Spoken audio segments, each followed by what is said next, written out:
I'm standing here in a lot on the corner of Lancaster and Dove Street in Albany in the Center Square neighborhood.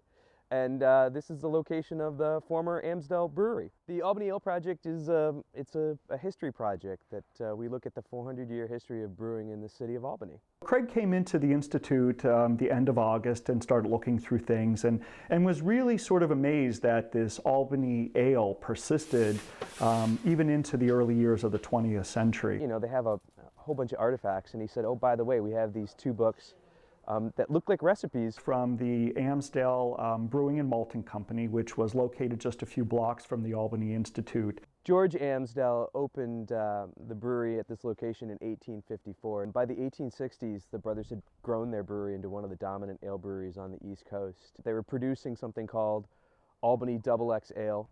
We realized pretty quickly that if we could recreate some of these beers, that people would really get into that. Craig and Dina first contacted us back in the springtime about the possibility of us recreating a historical Albany brew.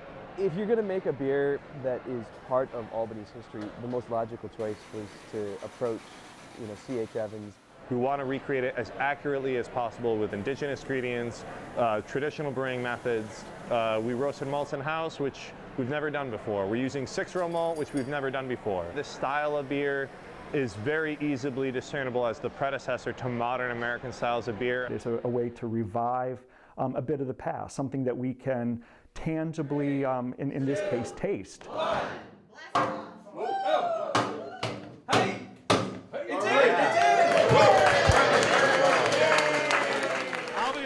Brewing center probably in North America at around the middle of the 1800s, and it's kind of a fact that was forgotten. We're going to be hopefully putting out a book next year on the history of brewing in the Upper Hudson, including Albany, and hopefully we're going to find more brewing logs so we can make more beers like this. Beer, yeah.